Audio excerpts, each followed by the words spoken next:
Hello, everybody. I'm Roberto Campopiano. This is the first episode of my podcast.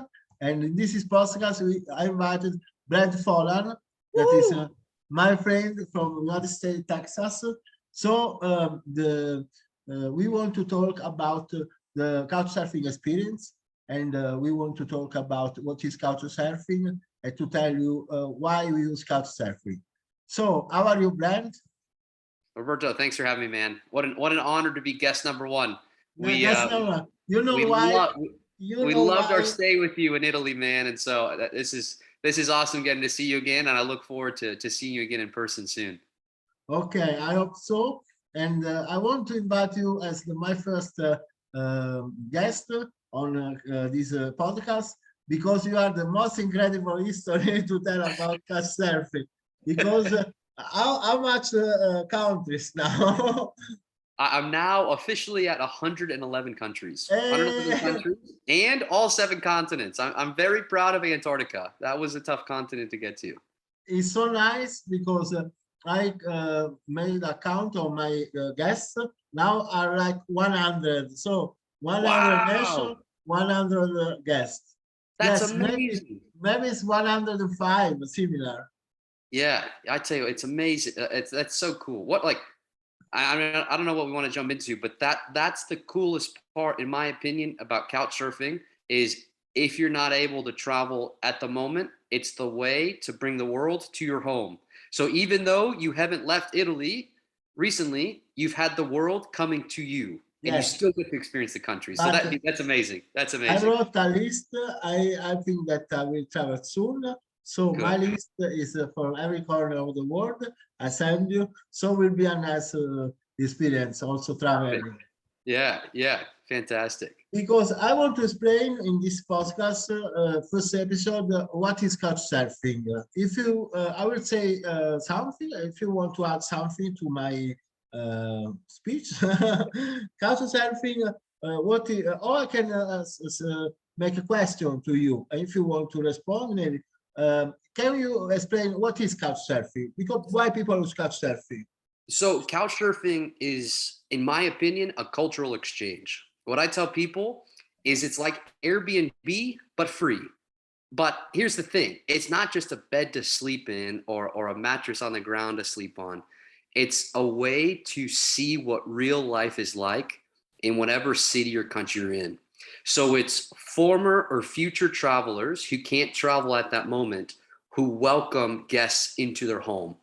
And there's multiple ways to use couch surfing. That's probably the most important one is the hosting aspect or staying with people aspect. But there's also hangouts where you can turn on your location on your phone. You can see the other people around you and then hang out with either locals or travelers. But then there's also the aspect of creating events. So you're able to create events. We've hosted many road trips around the world in multiple countries, and it gives you a way to one, not only save money because you can share the cost of the car, share the cost of the petrol, but the best part of it is getting to share the experience with other people. And like for me, traveling is amazing. I've seen a lot of the world. I've seen some amazing sights, but what makes it remarkable and the reason I've been going for almost 6 years now is the people you get to meet. And the couch surfing community is one of the best communities you can meet on the planet.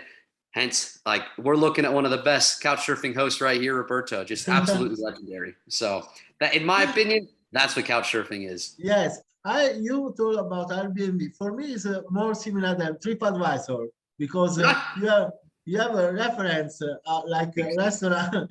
No, I want to explain that there is a system that you can ask for someone that you don't know to stay in their home, and also you can host people.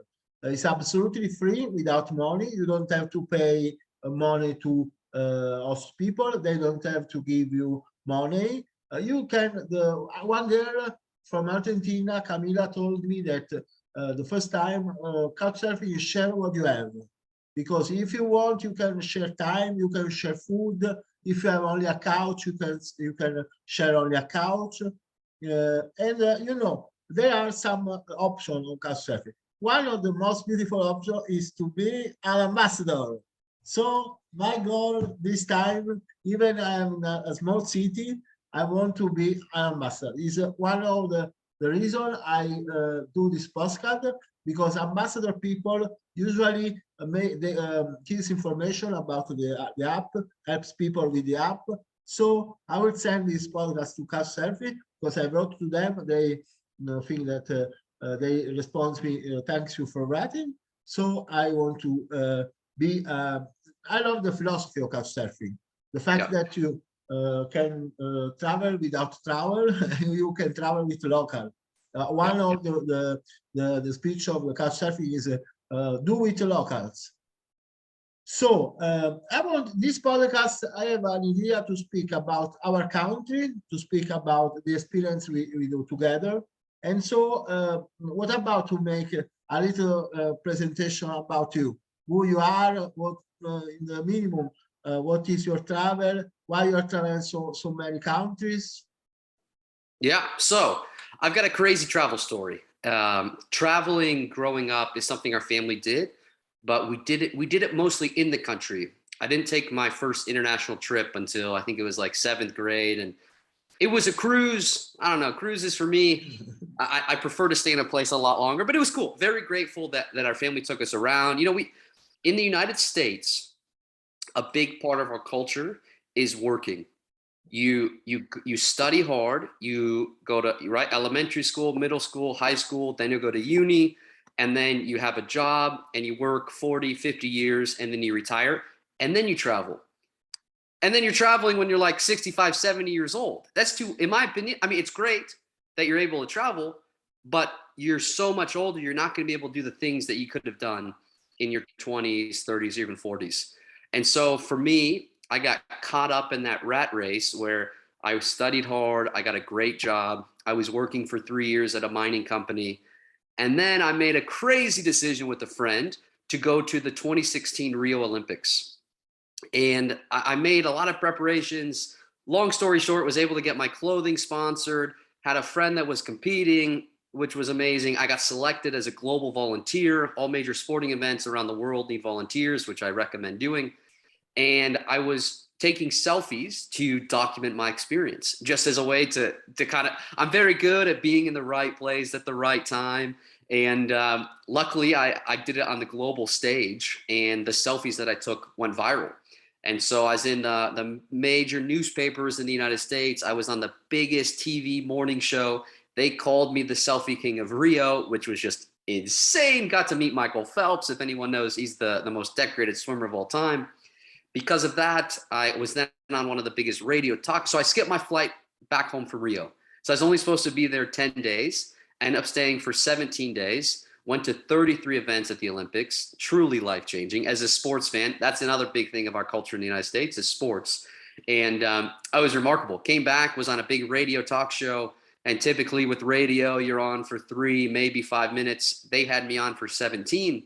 And because of that, another company found me and they're like, hey, we loved your work in Rio.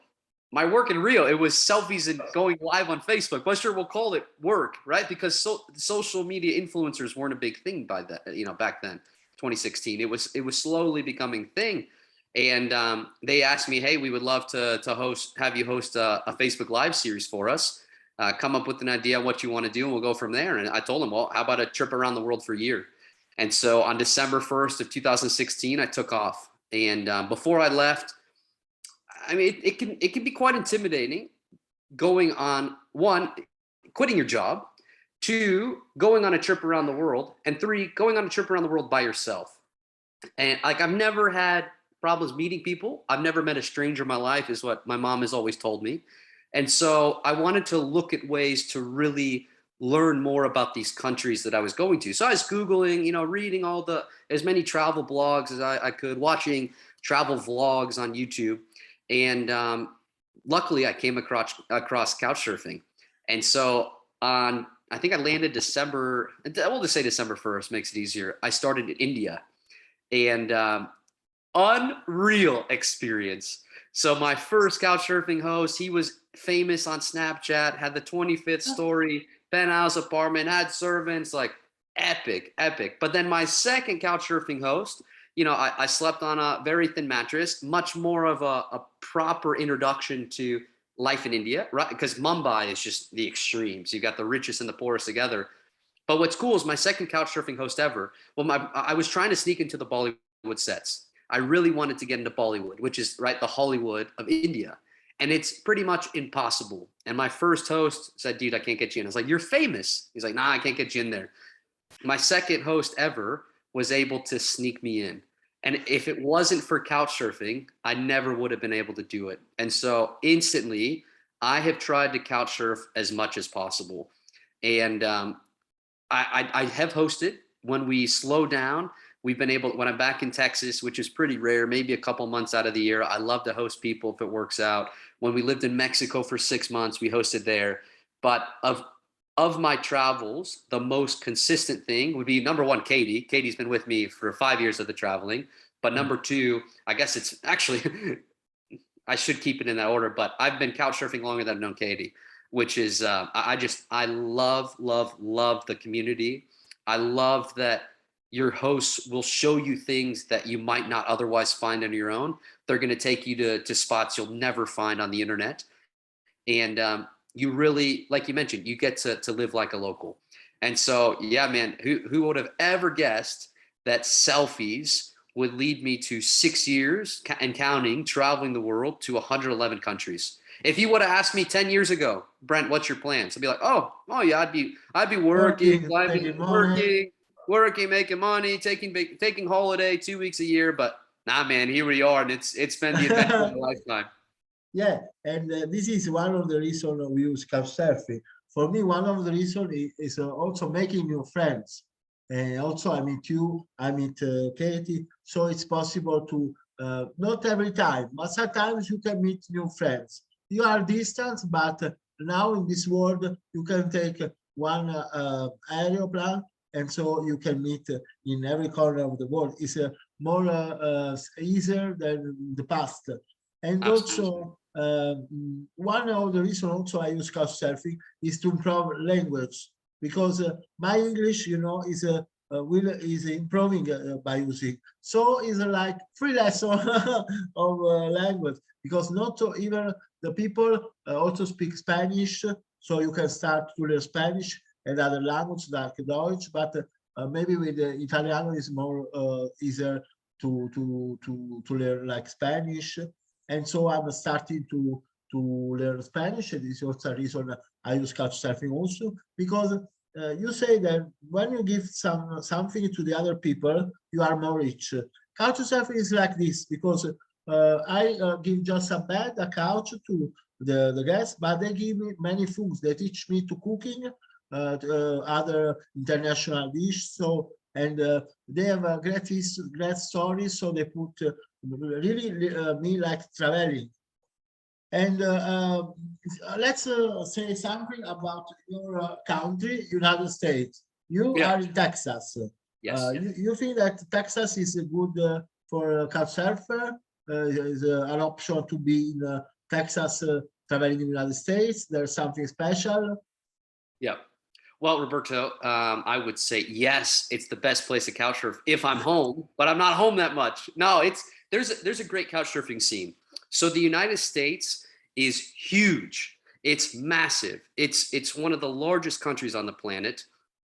We have 50 states, and each state is as if it's its own country. Each place, I mean, yes, we're all speaking English, but your West Coast accent is going to be very different from your East Coast, which is going to be very different from the Midwest. And so you almost have to, if you're coming to the United States, a lot of people come to the big cities, right? I mean, who hasn't heard of New York? Who hasn't heard of Los Angeles? Who hasn't heard of Miami, Chicago? We have some amazing big cities. But here's the thing. There's cool big cities all over the world. Look at Milan, right? Look at Rio de Janeiro. Look at Cape Town, South Africa, right? Look at Dubai. Cities start to look the same with skyscrapers. And so for me, the true gem of my country is the national parks, is the nature. And you have the red deserts of Utah, right? So you have Canyonlands, you have Zion National Park. Yes, you have, of course, in Arizona, you have the Grand Canyon. Everyone's heard of the Grand Canyon, right? You have Yosemite National Park in California. So if I were to recommend someone to come to the United States, I would say take as long as, if you have at least a month, if not two, take as long as you can. And the United States is very difficult to get around without a car. There are buses, there are planes, but when you start to map how far apart things are, the best way to see this country is by road trip. And so we actually hosted a Couchsurfing road trip in the United States back in 2019. So we did 60 days to as many national parks as we could out west. I think out west is a great place for people to start. For Europeans, it's a little bit further to fly, right? New York is such a quick flight. But start in LA, spend one day in LA, get out of the city, go see the nature. The nature is what makes my country so beautiful. Couchsurfing, very big couchsurfing scene. Of course, you're going to have much more hosts in the big cities, but even on our road trip, we were able to get hosted quite a bit as we made our way across the nation. So I would recommend people to make your trip public. I think it's very important when you're traveling. That's how Roberto, we found each other. You messaged me because of my public trip. Some countries it works great. Some countries you won't hear anything back, but I'd always recommend doing it because you might meet other travelers as well. Whenever I'm about to take off on a trip for my next leg of this journey, I always see the public, see if I can hang out with other travelers who are in the area as well. So make your trip public, but then also message hosts. You know, like I said, we have such a big working culture. A lot of these hosts can be so busy with work that they don't even check the public trips, and so it doesn't hurt messaging people. So, and so I think that some people from Italia make the road trip from the east to west coast or similar with the car. So it's the most famous. Also, they go to New York and the typical Washington, the typical. I think that you can also find some couchsurfing in the small city or in the small island, because I found a girl from a small island like Honolulu or something like this. You can find some people in a corner of the world that you will never find an hotel, or if you never found cheap rooms, or you can't know the language of the people. Imagine China or else everywhere. So